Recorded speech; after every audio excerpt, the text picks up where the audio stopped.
ዶክተር ስለ ጊዜው በጣም ነው ማመሰግነው። እኔም በጣም አመሰግናለሁ ስለጋበዝከኝ። አንድ አመት ሆኖታል የታላቁ ህዳሴ ግድብ ከተመረቀ። ነገር ግን ከ13ኛው መቶ ክፍለ ዘመን አንስቶ የግብጽ የኢትዮጵያን የአባይ ውሃ ፍትሃዊ ተጠቃሚነት ጉዳይ ላይ ያነሳቸው ያለው ጥያቄ ዛሬም በርትቶ ቀጥሏል። ለዚህ መነሻው ደግሞ ኢትዮጵያ በጋራ ተጠቃሚነት ላይ እያነሳቸው ያለው ሀሳብ አለ። ይህንን ያለመቀበል ፍላጎት ተጠናክሮ የቀጠለበትን የካይሮ አካሄድ እየተመለከትን ነው የምንገኘው።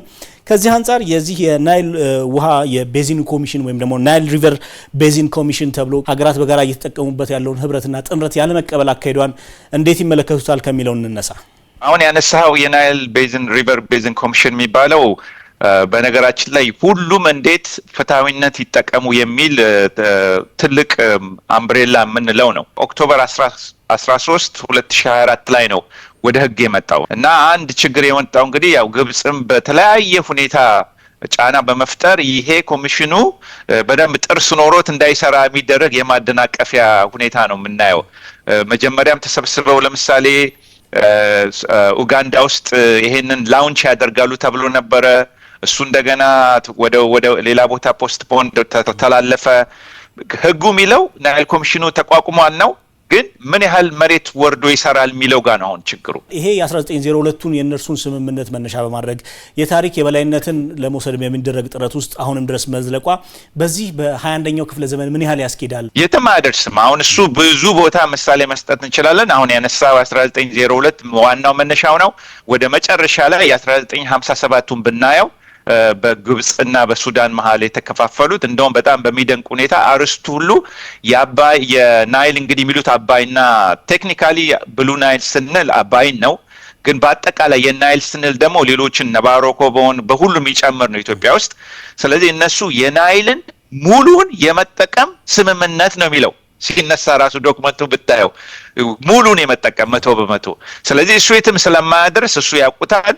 ዓለም ላይም እንደዚህ አይነት ምሳሌ የለም። ለመጠቀም ስል ውሃውን እኛ ኮንሰፕቲቭ ዩዝ እንለዋለን። ለምሳሌ ለእርሻ ኢትዮጵያ ኃይል ብቻ እንድታመነጭና ውሃውን እንድትለቀው በቃ ምንም እንደውም የኃይሉን ማመነጫጨት ራሱ ልንመጣበት እንችላለን።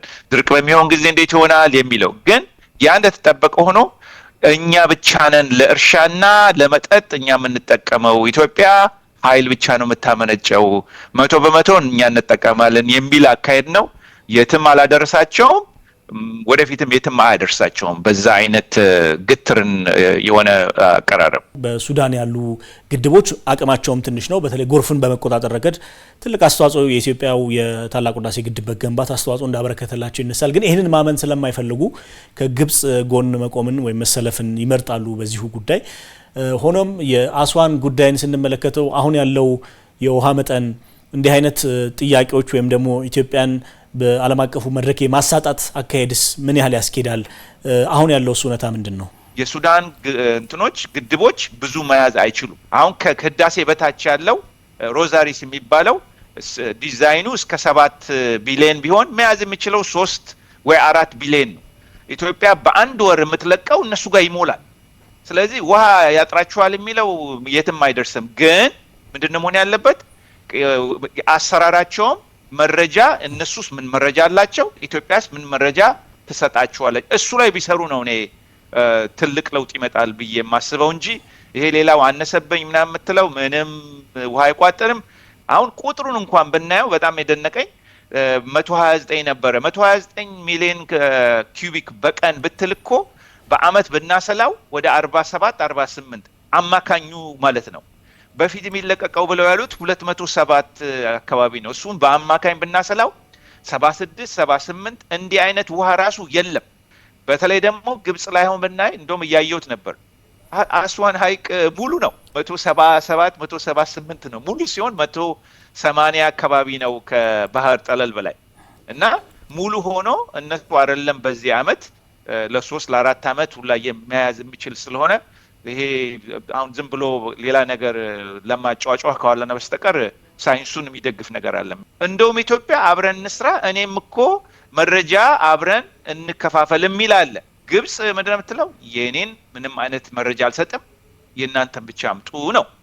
ይሄ ነው እንግዲህ ከታላቁ ህዳሴ ግድብ በኋላ ከተዘጋው ምዕራፍ በኋላ ሌላ ኢትዮጵያ በአባይ ውሃ ዘላቂ ተጠቃሚነት ላይ ሌሎች ፕሮጀክቶችን እውን እንዳታደርግ የሚደረግ እንቅስቃሴ አድርገው የሚወስዱት አካላት አሉና እርሶ ከዚህ አንጻር እንዴት ይመለከቱታል? 130 ሚሊዮን ህዝብ ነው ያለን።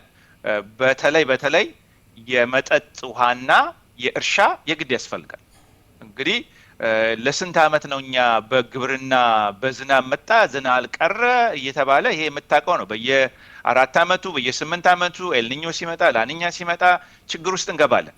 ስለዚህ በዘላቂነት ኢትዮጵያ ያን መፍታት የምትችለው ተጨማሪ ከአባይ ውስጥ ካለን ውሃ ውስጥ የእርሻ መስራት ስትችል ነው። እሱ የማይቀር ነው።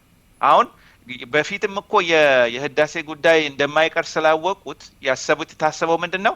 ይችን ህዳሴ እንያዛትና በአሳሪ ስምምነት መሰረት ሁሉንም ውሃ ወደ ታች እንዲሄድ ወደፊት ኢትዮጵያ እርሻ እንዳትሰራ ነው። በቃ ያውቁታል። ይሄን እኛ እናውቀዋለን፣ እነሱም ያውቁታል። እቺ ሌላው ግን ሌላ ጋር ባይሌተራል ሄደው ከሌሎች ሀገር ጋር የሚሰሯት ከቨር ነች። በቃ ለማሳየት ግብጽ እንደዚህ ያድርገን እኛ እኮ በጥሩ በቅንነት ነው የምንሰራው እየተማ አይደርስ። አሁን ከህዳሴ በላይ ያለውን እኮ ራሱ መልቲ ፐርፐዝ እንለዋለን። አመንጭቶም ተጨማሪ ማለት ነው። አመንጭቶም እንደገና ደግሞ የተወሰነውን ለእርሻ መጠቀም ይቻላል። አሁን እሱን እንዳሰራ ነው። ብዙ ጥናቶች ደግሞ አሉ። ዓለም አቀፉ ማህበረሰብ እውነታውን እንዲረዳ በማድረግ አንጻር የምሁራን ልክ እንደ ጂአይሲሲ ያሉ ጥምረቶች ምን አይነት ሚና መወጣት አለባቸው? ኢትዮጵያ ህዳሴን ዝም ብላ ነው በቃ አንገቷን ደፍታ ይሰራቸው እየተከራከረችው። ኦፍ ኮርስ አሁን ፌታ ኮምፕሊ መሬት ላይ ያለ ሆኗል። ከዛ አሁን በግብጾች ራሳቸው ለነሱ ጥቅም ሲሉ ነው ከኢትዮጵያ ጋር መስማማት ያለባቸው። ለምን ብትል ይኸው ዛሬ 100 እነሱ 100 እኛ 120 130 ሱዳን 50 ይሄን ብደምረው ወደ 250 ሚሊዮን ህዝብ ነው ያለው። የዛሬ 10 ዓመት 20 ዓመት ብዙ ህዝብ ነው ይመጣው እና ውሃው ያን ያህል አይጨምርም ወደፊት። እንደውም አይተነዋል ጥናቱም አንዳንድ ቦታዎች ላይ የክላይሜት ቼንጅ ብዙ ውሃ ሊያመጣል ይችላል፣ ግን አብዛኛው ቦታ ላይ የሚተነውም ብዙ ስለሆነ የሰው የመምጣቱን ያህል የናይል እንትን ውሃ አያመጣም። ስለዚህ ዛሬ ብንስማማ ነው ለነሱም ቢሆን እታች ያለው ሳይንቲስቱ እንደፈለገ ተንብሎ ያመጣ እላ ያለው ፖሊሲው ሌላ አይነት የሚመራው ከሆነ ይከብዳል።